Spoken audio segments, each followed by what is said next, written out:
हाँ, आपने अपनी पर्सनैलिटी को इतना अच्छे से विकसित किया, पर फिर भी क्या अतीत की कोई ऐसी बात है कि जिसको लेके आपको पछतावा होता है?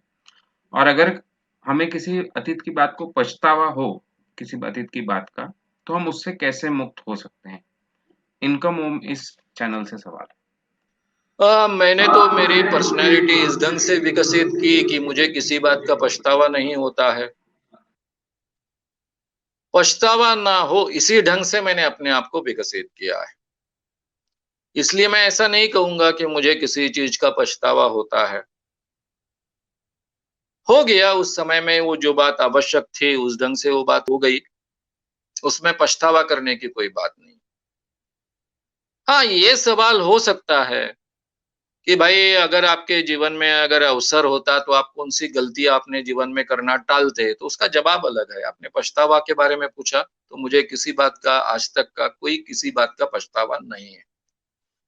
जो भी गलतियाँ मेरे जीवन में हुई है, उनको सुधारने की कोशिश जब संभव थी मैंने की है।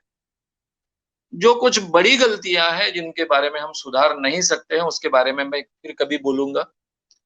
अभी वो बोलने की आवश्यकता नहीं है।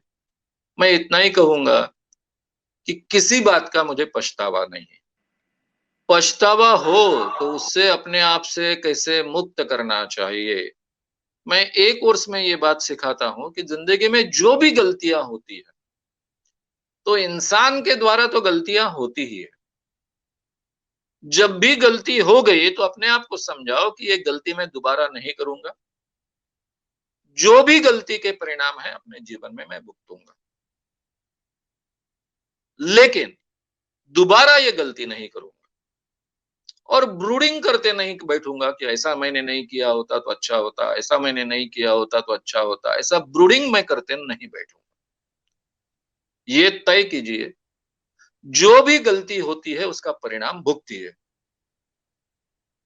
और फिर से वो गलती ना करे ये तय कीजिए। इसके लिए एक छोटा-सा उदाहरण मैं दूँगा, मेरे पिताजी के जीवन के कुछ अच्छे परिणाम मुझ पर हुए, उसका एक ये प्रसंग है।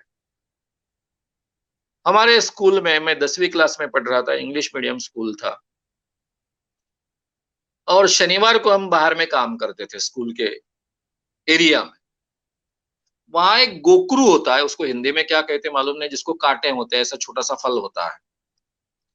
तो वो हम उखाड़ कर फेंक रहे थे, उसमें से कुछ गोकरू इकट्ठा किए और मैं लेकर आया क्लास में, तो मेरे एक मित्र ने मेरे क्लास हाथ में ऐसा झटका दिया और एक गोकरू उड़कर इधर-उधर बिखरे। उसमें से कुछ गोकरू हमारे क्लास के लड़कियों के शरीर पर जाकर पड़े। अब उन लड़कियों ने देखा नहीं था, उन्होंने केवल मेरे मित्र को देखा था, मुझे नहीं देखा था। मैं उल्टा बैठा था, इसलिए शायद उनके ध्यान में नहीं आया और उन्होंने कंप्लेंट कर दी हेडमास्टर के पास। हेडमास्टर की लड़की हमारे क्लास में थी। वो लड़की मेरे साथ बात करती थी, मेरे से कॉपी मँगाती थी, इसलिए हेडमास्टर जी को मेरे बारे में बहुत गुस्सा भी था। अब मैं एकदम सज्जन लड़का, कभी गर्दन ऊपर न करने वाला लड़का, इसलिए वो लड़की मुझसे एक विश्वास कर बात करती थी। तो हमारे हेडमास्टर जी ने वो लड़का जो मेरा मित्र था जिसने हाथ मारा था मेरे हाथ पर, वो फ़ेमस था ज़रा बदमाश कर लड़कियों को छेड़ने वाला। तो उसके तरफ देखकर लड़कियों ने कंप्लेंट की थी, उनको मालूम नहीं था कि मेरे हाथ में थे वो कुकरू। तो हेडमास्टर जी ने हमको हमारे माता-पिता जी को बुलाया। मेरे पिताजी आए।